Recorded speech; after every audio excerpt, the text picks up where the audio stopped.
Hello wonderful people, welcome back to another video. In today's video we're making Gaimat. Others call it Gaimat, others call it Kaimtai. So today's recipe is about Gaimat. So first I used 2 cups of all-purpose flour, and then I just added 1 tablespoon of active yeast, and then I added in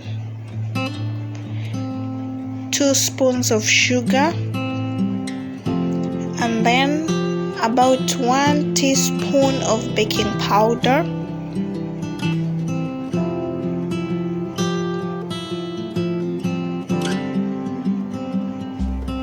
next I added 1 tablespoon of turmeric powder,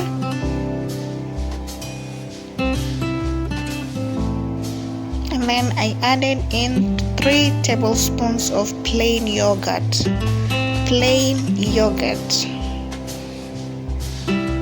Yeah, that is my recipe. I add in yogurt, so 3 tablespoons of yogurt, and then mix everything together. So first of all you start with the dry ingredients, and then finally I added in my wet ingredient, which was the plain yogurt, and then mix everything together.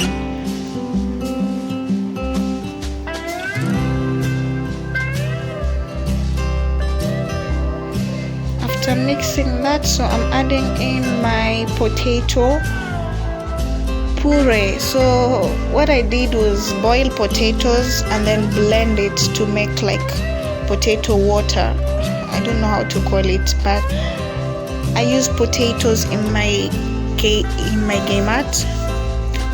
So why I love the flavor that potato gives it, and it makes it soft and crunchy, like crunchy in the outside and soft inside. That's why I decided to use, instead of using water, I just boil potato and then blend my potato to make a puree. So I'm using potato puree.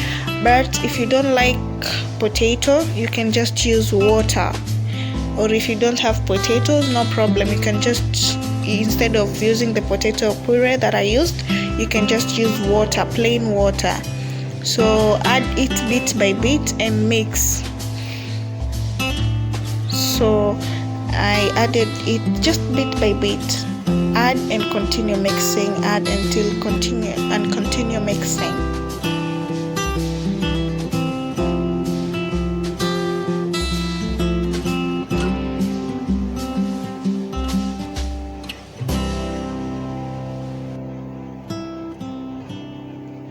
Mix everything together. We are looking for a fine and well mixed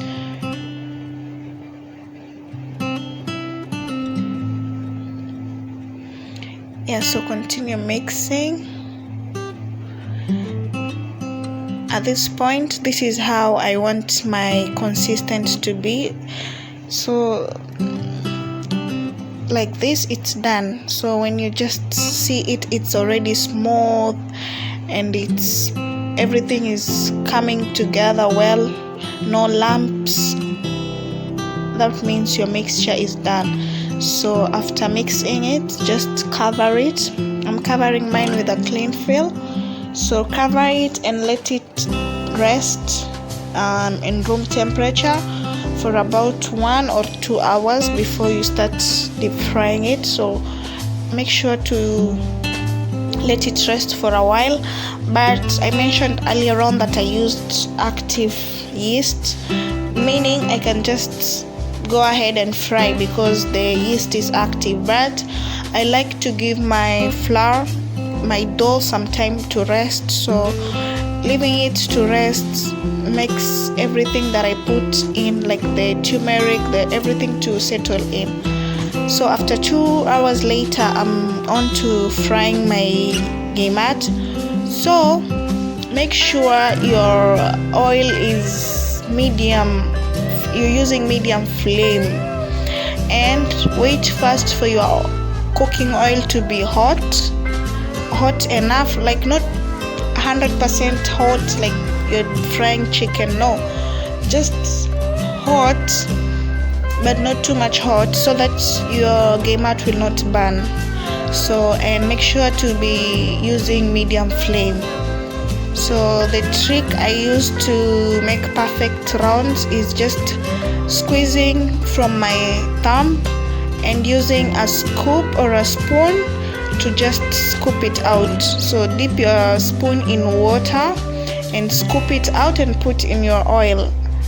Yeah, so I love them to be perfect round. It makes the eyes want to eat more, and it's cute also when you're serving. So make sure to be stirring consistently. This one, stirring makes it cook evenly, like all side evenly and all in the same colors. If you just let it will cook in one side, and the other side it will not cook, and it will not be an even color. So keep on stirring until it's done, to give it an even coat or an even color all around. So I'm doing the next bunch. I made 2 cups, so which means it was more, so I had to do the first bunch and the second bunch. Same procedure. Just press from your thumb, use your scoop or spoon, plastic or any, just dip it in water and then scoop, just like that. But this needs practice. You have to do it several times for you to get it perfect like this. So I did it like 10 times before I could get it round like this. So after frying my Gaimat, now I'm going to be adding date syrup. If you don't have date syrup, you can basically use your homemade syrup. Just boil sugar, lemon, and make your sugar syrup, but we prefer date syrup. So you can get date syrup in your supermarket or any stores around you. So adding your date syrup, and I love adding sesame seeds, so I will add sesame on top and then mix everything together. This is just my way of making it unique and making it more tasty, and just having fun in doing what you're doing. So I added sesame and date syrup, but you can use any syrup that you have around, or you can just serve it without syrup. So this is how it's done. After all the steps we did together, I added in some little bit of cardamom powder and a little bit of saffron just for decor, and this is how it looks. So thank you so much for watching.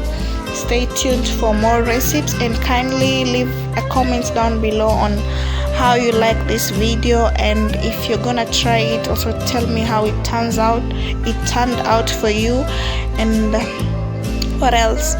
And be sure to like, share, and subscribe to my video. Subscribe to my channel and like my video. So thank you so much, and this is how they look. So yummy, so inviting. So till we meet again in my next video, bye.